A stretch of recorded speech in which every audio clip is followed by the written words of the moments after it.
2 of our CMDP series on CBRN operations, CBRN room.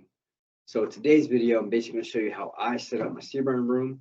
Like I said, this is just the way I do it. If you have some other ideas or some things that have worked for you in the past, make sure you leave them down in the comments down below. If you're new to the channel, make sure you hit that like and subscribe button. Thank you all for all your support that y'all have given me over this past almost 2 years now doing this. So let me go ahead and share my screen and we will get started with the CBRN room layout. All right. So basically, this is how I lay out my CBRN room. So I normally have 3 cabinets, one for each size of my mast, small, medium, and large. I normally have a corkboard, binder shelf, a desk, 2 chairs, of course your filing cabinet done with arms, my outboard, and then on my wall behind me is I normally have my radiation locker, my JCAD, UDR 2s, 13s, and any of my J-list or other supplies like my chemical papers or decon kits and so forth. So basically, these are the rules that I brief my CBRN NCO when he first takes over. I normally do initial counseling and tell him this is what what I expect from the CBRN room. So the CBRN room will be kept neat and organized at all times, right? So below this is what I expect. Hopefully y'all expect the same thing. All records will be filed daily. This prevents loss of records and additional work, right? All records will use ARM files system and will be uniformed, okay? So all trackers will be kept up to date daily and all changes will be briefed to the commander first sergeant. I think that's important. The commander first sergeant should be tracking the CBRN, right? TMD will be managed with a 0 delinquency rate. CBRN SOP will be used at all times.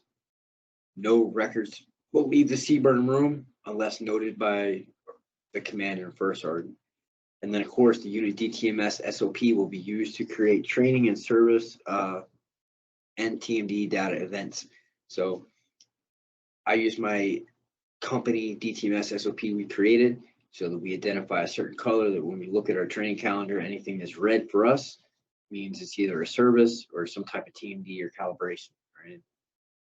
So going into my bookshelf, my binders. So this is where I have all my binders with my locator system with the ARMS label. And usually I have my DTMS SOP, my unit maintenance SOP, TMD lab, DTMS user guide, ARMS user guide, my CDE battle book, TMD binder, unit training calendar, and then of course the battalion CBRN SOP and battalion TAC op.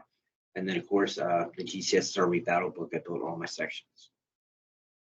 So desk items, this is simple. I mean, I don't like a cluttered desk, right? So I make it so it's just computer, monitor, unit DTMS SOP, unit CBRN SOP, in and out box, keyboard, CAT card reader, mouse pad.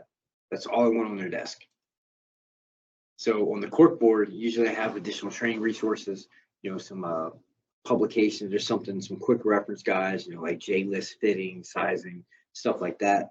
I normally have a 162 with a Privacy Act sheet so that we can verify personnel, and then any helpful guides or handouts. For the filing cabinets, like I said, everything in the CBRN's room, all the equipment files are done with the ARMS labeled, all right? The current oral for the year that's been approved is actually on the filing cabinet, the Privacy Act statement, the FOUO sticker, and then of course each drawer, whatever record series is in that drawer needs to be labeled. So if I'm going 600, 800 Delta in one drawer, I need to put that on the actual desk drawer. Then we go to our outboard. So on the outboard, what I normally do is I have any upcoming events, training resources, first sergeant outs, battalion, company outs, important dates, events, and then of course I have my blank in processing, out processing sheets. So we're going to do a separate video on in processing, out processing, but that's a critical part to your CBRN operations right there. Then my Mast Cabinet. So like I said, each size mask gets its own cabinet. Each cabinet will have to be designated for each size of mask. No more than 5 masks per shelf. Every shelf will be labeled with the mask admin number and operator's name. And then what I like to do is I like to take the latest 5988 and I put it under the mask, right? So that's what I do. So anytime we issue a mask or whatever, the 5988 is always right there. Your Rad Locker, like all items need to be stored away for protection. The locker will have a safe a sheet that identifies the type, the quantity of the product, and most importantly, I didn't list it on here, but your safety data sheets, all right? So anything you have in that in your CBRN room that requires a safety data sheet, make sure you have that on file. All right, that is inspectable. Equipment locker, like I said, my JCAS, my JCAS normally have their own locker because they're kind of bulky with the cases.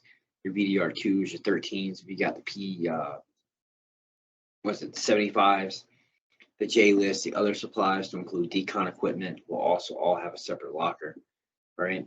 So, like I said, these are just ideas on what I do and how the guidance that I give my CBRN rep when he's doing the initial setup of the CBRN and taking over.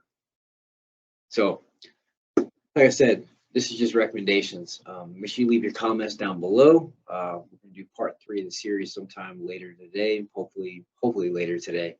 So I hope you're enjoying the series so far. Make sure you hit that like and subscribe button. And as always, go Ordnance.